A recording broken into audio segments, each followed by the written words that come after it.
Hi, this is Steph with Belladonna Dyes, and today we're going to make a Muck ice dye.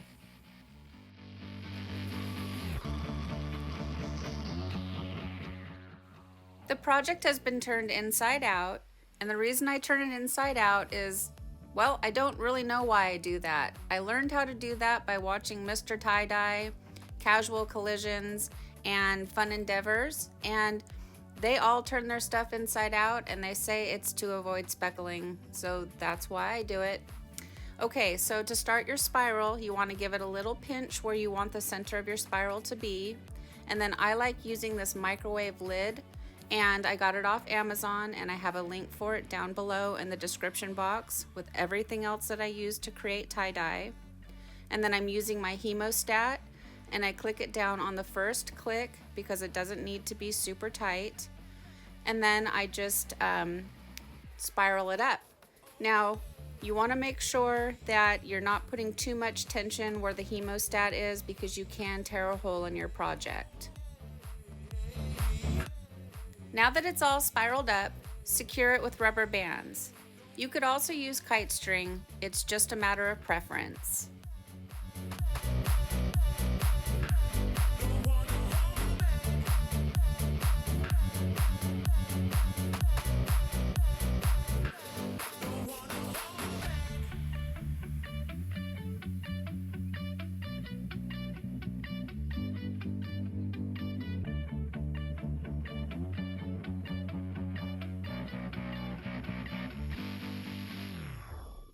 That is such a good looking spiral. I cannot tell you guys enough how much I love the microwave lid cover thing. It really does make making spirals so much easier. Okay, now you want to set it down inside a bowl, and you want the bowl to be about the same size as your project because you want all that muck water to surround the project. And I use a washable marker to mark out my pattern. This is not a necessary step. It's something I like to do. It helps me follow my guidelines and keeps me on track.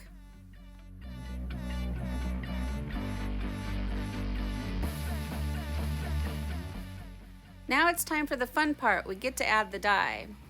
And I get asked if ice dyeing versus liquid dyeing is ice dyeing more expensive, like because we're going through more dye. I don't think so. It takes 2 full teaspoons, or sometimes 4 teaspoons, sometimes 8 teaspoons to mix liquid dye. If you look at how much I'm using on the tip of my spoon, it's not a lot. So I think it's apples and oranges.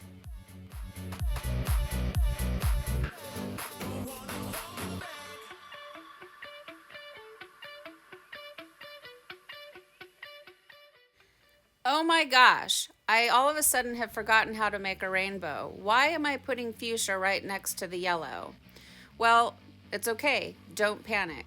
So what I decided to do was just really thin out that fuchsia red. And then I'm going to go right over top of it with the orange in a nice layer.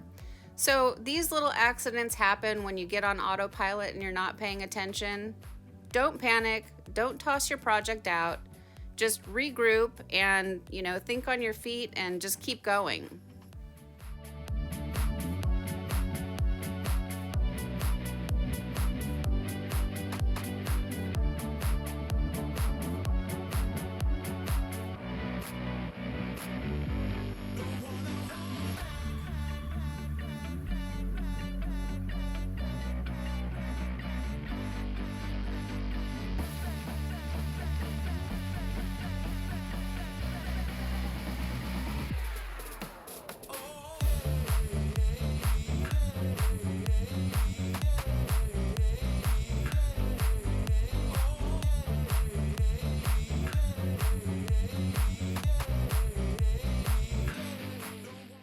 You may notice at this point, with the fuchsia red, I'm not going all the way up to the line that I drew.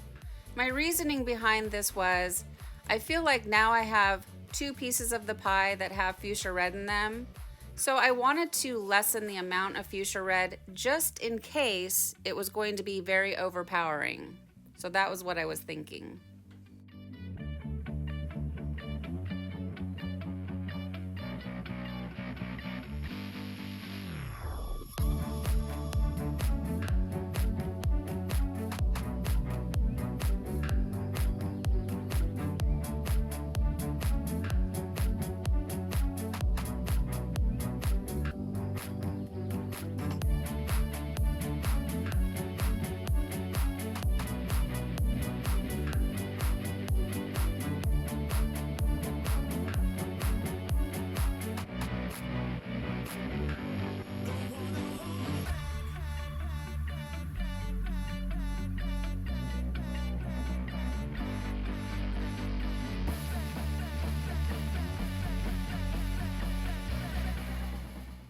I've been noticing in my rainbows that the grape never seems to show up, so I decided to make it much larger to see if that would help, because a turquoise has a tendency to really swallow things up.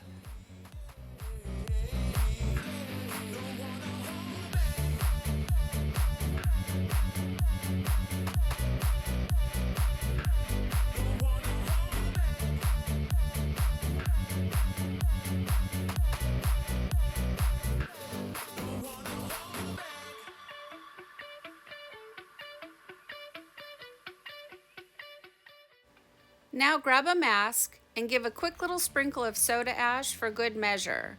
We're going to be packing on the ice and leaving it sit in that water, so I want to make sure that the pH of the project stays up around 10.5 to 11.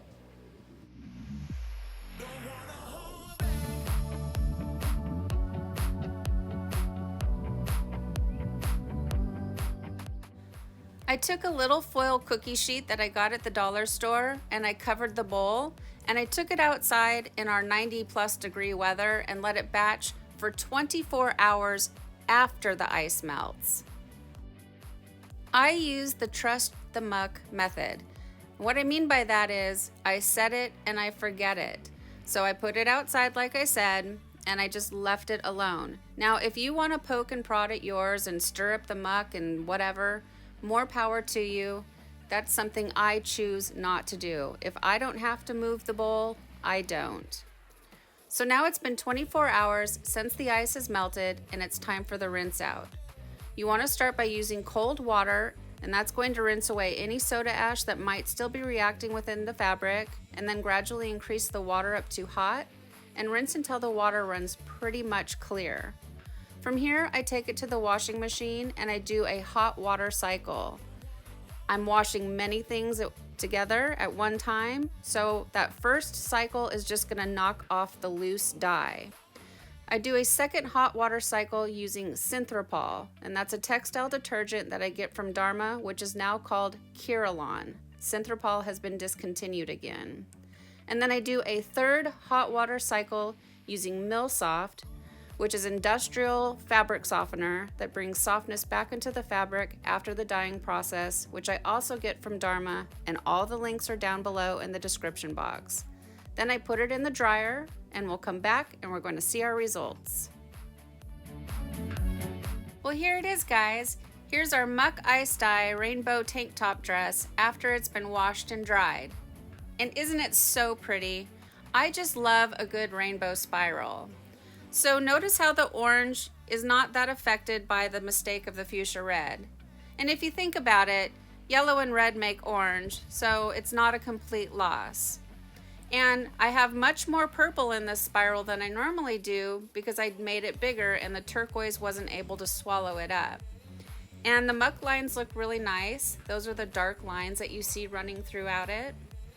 Overall, I'm really happy with the way it turned out. I think it's really beautiful. So here's a side-by-side comparison of the two that I've just recently made. One is a liquid dye with a black back, and then today's Muck icedye. I love them both, but I am so partial to the liquid with the black back. I just love to make those. I really think the black lines make the rainbow colors just pop. So what do you guys think? Please leave me some comments down below. Thank you so much for watching. Please subscribe to my channel, leave a thumbs up, and click the bell and set it to all so you get notified of future uploads. And remember, have fun tie-dyeing.